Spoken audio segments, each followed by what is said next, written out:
आज म कक्षा 9 को नेपाली पाठ्यपुस्तक अन्तर्गत स्वाद कथा लिएर उपस्थित भएको छु।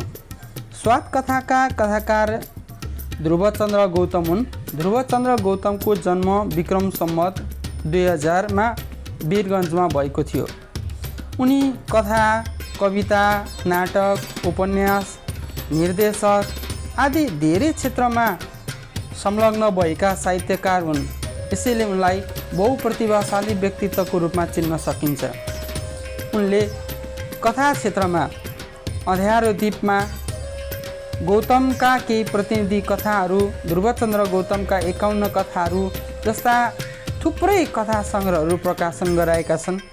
त्यस्तै नाट्य क्षेत्रमा समानान्तर, द्वन्द्व, श्रीकृष्ण लीला आदि नाट्य कृतिहरू प्रकाशित छन्।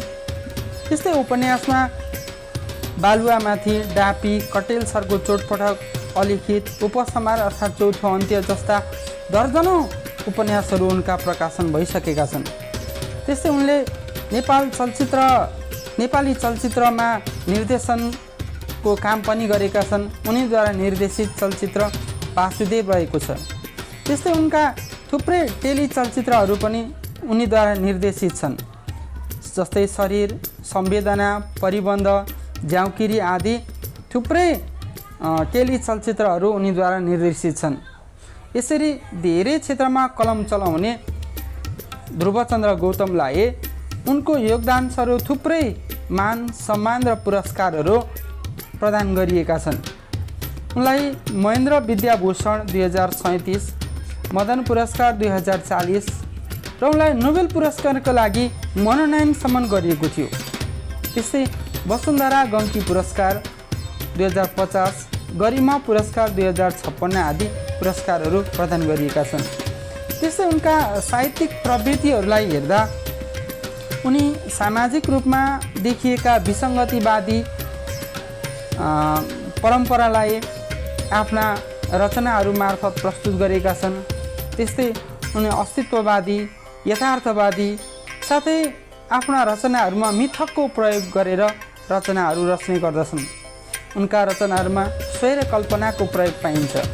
आतङ्क, भय र सन्तासको प्रस्तुति पाइन्छ।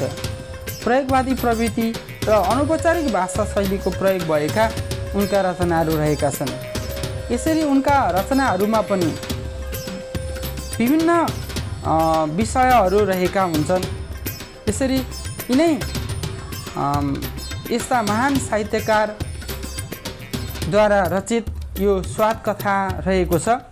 अब म स्वाद कथातर्फ लानेछु। कक्षा 9 मा रहेको यस स्वाद कथामा नेपालमा गरिबीबाट आक्रान्त भएका मानिसहरूको अवस्था कस्तो जर्जर छ, गरिबीमा मानिसहरू कसरी बाँच्न विवश छन्, आफ्ना इच्छा आकाङ्क्षाहरू गरिबीका कारणबाट कसरी मार्न विवश छन् नेपालीहरू भन्ने यथार्थ चित्रण यस कथामा पाइन्छ। यसरी आफूलाई मन लागेका कुराहरू खान र आवश्यक पर्ने कुराहरू पनि खर्चको अभावमा कसरी कटौती गर्न नेपालीहरू बाध्य छन्।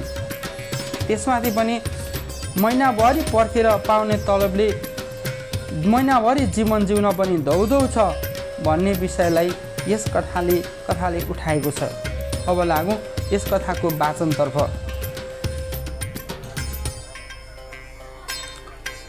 स्वाद कथा, ध्रुवचन्द्र गौतम। साबुन लगायत अरू पनि कति चिजबिज किन्नु थियो। साबुन कति दिनदेखि सकिएको थियो र नुहाउन नपाएर जिउ मैलो भएको आफैलाई अनुभव हुन्थ्यो। कपालमा चाया परेको छ। स्वास्नी चाहिँ त यसै पनि नुहाउँथे, तर लोग्ने चाहिँ साबुन नभइकन नुहाउँदैनथ्यो। उसकी स्वास्नी भन्थे, देशमा यतिका गरिबहरू बस्छन्, कसैलाई साबुन जुर्दैन, तपाईँलाई मात्रै स्वाङ। ऊ भन्थ्यो, यो के राम्रो कुरा हो त? आफूले भोग्नै पर्यो भन्दैमा गरिबीलाई सुमसुमाउने त म घृणा गर्छु। प्रत्येक गरिबले आफ्नो गरिबीसित घृणा गर्नै पर्छ। आज बिहानै पनि यस्तो कुरा तिनीहरूका बीच भएको थियो। स्वास्नी नुहाउनमा जोड दिइरहेकी थिए। लोग्ने चाहिँ देशको गरिबीमाथि भाषण दिएर त्यसलाई टार्न खोजिरहेको थियो। अन्त्यमा आज पनि ऊ ननुहाएरै अड्डा गएको थियो। अड्डामा ऊ एउटा साधारण कारिन्दा थियो। 100औं वर्षदेखि ऊ यसै गरी साधारण थियो। बहाली भएको मितिदेखि ऊ त्यस पदमा आसीन थियो। उसको भाग्य के थियो भने एउटा पद उसले आजीवन पायो, नत्र कति मान्छे त कामै नपाएर फाल्टु भइरहेका छन्। आज तलब आउने दिन थियो। ऊ 20 गते नै तलब आउने दिनलाई व्यग्रताका साथ पर्खन्थ्यो। ज्यादै ढिला चालले त्यो दिन आइपुग्थ्यो। निश्चय नै एउटा दिन चाहिँ सधैँ उसलाई नोकरी गर्न पाएकामा गर्व हुन्थ्यो। कसम भोलि नआउँछु ल। बिहानको नुहाउने बहसलाई उसले यसै भनेर टुङ्ग्याएर टोपी मिलाउँदै अड्डातिर कुद्यो। स्वास्नी हाँस्न थाली। उसलाई पनि आज तलब बाँड्ने दिन हो भन्ने पत्तो थियो। साबुन किनेर ल्याउनु क्या एक भारी, उसले भनी र घर खर्चको हिसाब गर्न कोठातिर पसे। ऊ धेरै पढेकी थिएन, तैपनि घर चलाउनमा पक्का थिए। त्यो त आफ्नो आम्दानी नै खोटो भएपछि यहाँभन्दा कति घर चलोस्, उसको दोष थियो त यसमा। 5:30 बजेतिर लोग्ने आयो प्रसन्न भएर। आउन साथ भन्यो, मैले हिसाब गरे भन्दा बढी नै रकम पो पाएँ त। कति बढी? स्वास्नीले सोधी। 7.5 रुपियाँ। सुनेर स्वास्नी खुसी भएर सिँगार पटाइ गर्न हिँडी। अघि नै ठिक्क परेर बस्नु पर्दैन? लोग्ने झर्को मान्दै झर्कियो। 5 मिनटमा ठिक्क पर्छु, के गर्नु छ र अब? गाजल लगाइसकेका छ, कपाल आधा कोरिसकेका छ, स्वास्नीले भनी र ऐना हेरी हेरी बाँकी कपाल कोर्न थाली। लोग्ने घडी हेर्न थाल्यो। आधा घन्टापछि छोरा समेत तिनीहरू निस्के। दुवैको हातमा एउटा झोला थियो जसमा तलबको भ्याए जति माल कोच्नु थियो। तलबबाट केही रकम तिनीहरूले अपरझट आइपर्ने घटना र आवश्यकताका लागि छुट्याएका थिए। 20 गतेसम्म त्यो रकम बिना कुनै घटना आफ्नो वास्तविक चालले बेपत्ता भइदिन्थ्यो। चामल नकिन्ने आज? लोग्नेले सोध्यो। अझै 2-4 दिनलाई। निकै फारो भयो यसपालि, स्वास्नीले भनी। अर्को महिनासम्म पुग्छ त? पुग्छ, 2-4 दिनपछि किन्नुपर्छ नि, किन्न त। त्यति भनेर स्वास्नीले सान्त्वना दिए। चामललाई चाहिने जति रुपियाँ छुट्याइदिएको छ। लोग्ने सन्तुष्ट भएर हिँड्न थाल्यो। आउन साथ उसले सारा तलब स्वास्नीलाई बुझाइदिएको थियो ताकि स्वास्नीलाई गुनासो नरहोस् र उसलाई निश्चिन्तता। सबभन्दा पहिले उसले साबुन नै किन्यो, त्यसपछि तेल मसला। स्वास्नीले महिनावारी खर्चलाई बनाएको लिस्ट हेर्दै ऊ किन्थ्यो। जहाँ अक्षर बुझिन्न थियो त्यहाँ स्वास्नी स्पष्ट पार्दै जान्थे। जब स्वास्नीको प्रवृत्ति प्रत्येक चिजमा संशोधन गर्दै जाने देखियो, लोग्ने पड्कियो। यस्तै हो बजेट?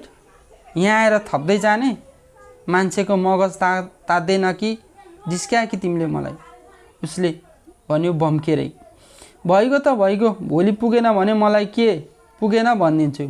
स्वास्नीले पनि आफ्नो कुराको स्याङ्गी झिकी।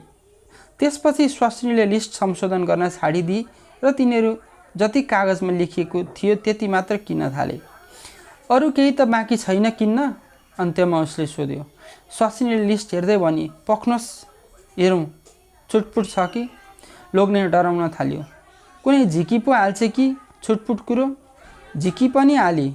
लिस्टमा नभए पनि मेरो चुरा लाउनु थियो, भइगयो, भोलि लाउँला। त्यसपछि माल पसलेकै जिम्मा लाएर तिनीहरू तरकारी बजारतिर हिँडे। छोरालाई डोर्याउँदै छोरो थियो 4 पुगेर 5 लागेको। अब बुझ्न थालेको थियो के पाएदेखि उसलाई प्रसन्नता प्राप्त हुन्छ।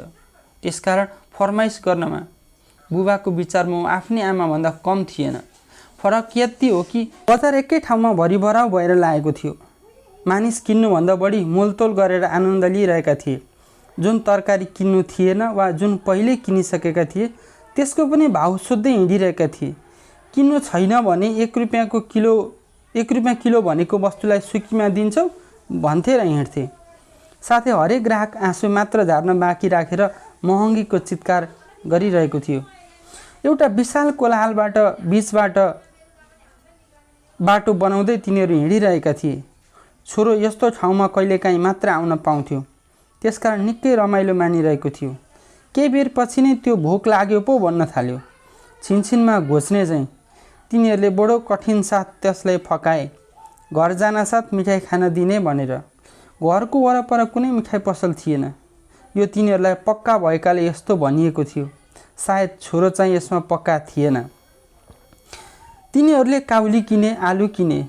लोग्नेले सम्झ्यो सागपातहरूमा धेरै भिटामिन हुन्छ, त्यसकारण पैसा भए बेलामा कमसेकम स्वास्थ्यमाथि पनि केही ध्यान दिनुपर्छ। तिनीहरूले साग किने। लिस्टमा तरकारीको उल्लेख थिएन। स्वास्नीलाई हतार भएर हो कि लेख्न कन्नु पर्ने भएर हो, स्वास्नी महाभारत राम्ररी पढ्थे तर कण्ठ गरेर। स्वास्नी भन्दै जान्थे के तरकारी किन्ने, लोग्ने किन्दै जान्थ्यो। जाउँ अब त, उचाल्नै नसकिने भयो यो झोला, लोग्नेले भन्यो। तर झोला पुरा भरेको चाहिँ थिएन। हुनसक्छ उसलाई गरौँ बढी लागेको होस्। अब तिनीहरू फर्कन थाल्छन्। स्वास्नीले त्यसै बखत भने, एक फेर मासुतिर हेर्ने कि? भो नजाउँ, महँगो छ, लोग्नेले भन्यो। उही पनि अहिले बाख्री काट्छन् रे, भाउ चाहिँ खसीकै लिन्छन्। होइन, त्यतैतिरबाट जाउँ र यसो सोधौँ न त भाउ, खसी काट्या हेर्न छोरो असाध्यै रमाउँछ क्या, उसले भनी। तिनीहरू त्यतैतिर लागे, जता तिनीहरू एक महिना बिताएर जान्थे। छरछिमेकमा चाहिँ प्रचार गरिदिएका थिए, छोरो त पूर्वजन्मको वैष्णव रहेछ, मासु खान मनै गर्दैन। अनि ल्याउनु कसको लागि? तर यो कुरो होइन, मासु पाएको दिन बरु छोरालाई भात बढी रुच्थ्यो। खसी काटेको हेर्नु अघि नै माछा बजार देखियो। तिनीहरू किसिम किसिमका माछा पो हेर्न थाले। रहु माछा नखाएको त वर्षौँ भइसक्यो, स्वास्नीले भने। नकरौँ, माछामा काँडा धेरै हुन्छ, छोरालाई अड्क्यो भने। कहाँ हुन्छ रहु माछामा ज्यास्ती काँडा, महँगो हुन्छ नि त। एक ठाउँमा टोकरीमा एउटा मात्र सिङ्गो माछा थियो, विशाल रहु। स्वास्नी लोभी। कतिमा दिने? स्वास्नीले माछा बेच्ने मान्छेसँग सोधे। 12 रुपियाँ किलो, अलिकति घटाइदिन्छु, लानुहोस्। एउटा माछा बाँकी छ, मलाई घर जान पनि हतार छ, माछा बेच्नेले भन्यो। छोरो माछा देखेर रमायो, किन्ने अटी कस्न थाल्यो। कति छ यो माछाको तौल गर त, स्वास्नीले भने। माछा बेच्नेले तौलिएर भन्यो, पुरा 1.5 किलो छ, तपाईँलाई 10 रुपियाँ केजी हो, भाउ गरिदिन्छु। 15 रुपियाँ दिनुहोस्, लानुहोस्। लोग्ने चाहिँ अलिअलि उत्सुक भयो र भन्यो, महँगो भयो, अलिक कम गर न। 12 रुपियाँ केजीको माछा 10 रुपियाँ गरिदिएँ, तै पनि महँगो भन्नुहुन्छ। यहाँभन्दा कति कम गर्ने? आफूलाई नोक्सान परिसक्यो, हामीले पनि किनेर ल्याएर बेच्ने हो। यसैबाट 2-4 पैसा कमाएर पेट पाल्नुपर्छ, के गर्नु? माछावालले लामो गन्थन गर्यो। 10 रुपियाँमा सबै देऊ न, स्वास्नीले भने। माछा विक्रेताले एक फेर टोकरीमा बाँकी रहेको त्यो ढाडे माछालाई हेरेर गम्क्यो। त्यसपछि भन्यो, भइगयो, 7 रुपियाँ केजी हो, 10.5 रुपियाँ दिनुहोस्। लोग्नेले खल्ती साम्यो। खल्तीबाट 5 रुपियाँ र मुहर निस्कियो। के गर्ने, माछा त खानुपर्ने हो, यति सस्तो? उसले रहर र अभाव अनुभव गर्दै भन्यो। तिमी यहीँ बस, म हेर्छु, चिनिया कोही भेट हुन्छ कि? उसले भर्खर श्याम दाईलाई गोलभेडा मोल्न लागेको देखेको थियो। उसको विचार थियो, जरुरी देखाएर 5 रुपियाँ माग्छु र आगामी महिना तिरिदिन्छु। तर धेरै खोज्दा पनि श्याम दाई फेला परेनन्। फर्कँदा उसले अचानक आफ्नै टोलको बगरे कान्छालाई देख्यो। ऊ आफ्नो पोजिसनको वास्ता नगरेरै त्यहाँ गयो। माछाको मात लागे चाहिँ भन्यो, ए कान्छा दाई, 5वटा रुपियाँ ल्याउ त, भोलि दिउँला। तर कान्छाले भन्यो, अर्काको खसी ज्यालादारीमा काटेको थिएँ, सबै पैसा भर्खरै त्यसलाई बुझाइसकेँ। उसले सोच्यो, हामी जस्ताले माग्दा झन् गौरव पो मान्नुपर्ने। त्यहाँबाट फर्केर माछा र स्वास्नी भएको ठाउँमा आयो। उसको अनुहार खस्केको थियो। त्यसमा यति सस्तो माछा लिन नपाएको तोड बाँकी थियो। त्यस्तो थाहा पाएको भए अघि अरू तरकारी नै किनिन्न थियो। अब उसले स्वास्नीतिर हेरेर भन्यो, शोभासित गएर ल्याउँ, स्वास्नीले भने। उसले सम्झी शोभाको घर नजिकै छ र उसको केटाकेटीदेखिको साथी हो। लोग्ने अलिक अन्कनायो र माछातिर हेऱ्यो। त्यसपछि भन्यो, जाऊ न त, तर माछालाई भनेर नमाग्नु नि, औषधि किन्न पुगेन भन न। स्वास्नी लोग्नेलाई निर्देशन सम्झिँदै गई। त्यतिन्जेल लोग्ने छोराको साथ माछा कुरिरह्यो। केही बेरपछि स्वास्नी फर्की। टाढैबाट उसले 5 रुपियाँको नोट देखाई, जुन देखेर लोग्ने पनि साँच्चीकै प्रसन्न भयो। माछा किनेर उसले हातमा झुन्डायो र सपरिवार हिँड्यो। बच्चो पटक पटक बुबाको हातमा झुन्डिएको माछालाई ट्याप्प समाउँथ्यो र छाड्थ्यो र खुसी हुन्थ्यो। डेरा पुगेर माछा तिनीहरूले उत्साह साथ पकाए। तारे र झोल पारे। त्यसपछि तृप्त भएर भातसँग खाए। राति सुत्दाखेरि 11 बजेको थियो। तिनीहरूलाई कुनै समारोह र भोजको वास्तविक आनन्द आज कति वर्षपछि प्राप्त भएको थियो। त्योभन्दा बढी सस्तो माछा पाएको आनन्द, जसलाई भोलि छरछिमेकमा गर्वसाथ बयान गर्न सकिन्छ। सुत्नु अघि दुवैले कबुल गरे। माछाको स्वाद ज्यादै मिठो थियो, अविस्मरणीय। स्वास्नीले भनी, यो स्वाद अब 1 महिनासम्म मुखैमा झुन्डिरहन्छ। लोग्नेले भन्यो, अर्को महिनासम्म केही नखाए पनि हुन्छ। त्यसो भए न माछा न मासु, बरु शोभाको 5 रुपियाँ भोलि नै तिरिदेऊ, लगेर राख्नुहुन्न। तिर्ने कसरी नि? स्वास्नीले सोधी। लोग्ने निदाउँदै भन्यो, कि ओखतीहरूलाई छुट्याएको खर्चबाट तिरिदेऊ, कि कोही अरूसित पैँचो मागेर, तर यो पैसा चाहिँ अब अर्को तलब नआइ तिरिन्न। यसरी यो कथाको अन्त्य भएको छ। एउटा नेपाली समाजमा गरिबीले आक्रान्त भएका व्यक्तिहरू कसरी आफूलाई रहर लागेका, इच्छा लागेका खानेकुराहरू समेत खान पाउँदैनन्, छोराछोरीको रहरलाई कुल्चिन बाध्य छन् भन्ने यथार्थ चित्रण यस कथामा प्रस्तुत गरिएको छ। हवस् त, यो कथा आजलाई यति नै। यसका बाँकी अभ्यास खण्डहरू लिएर म फेरि उपस्थित हुनेछु। त्यतिन्जेललाई बिदा माग्न चाहन्छु। धन्यवाद।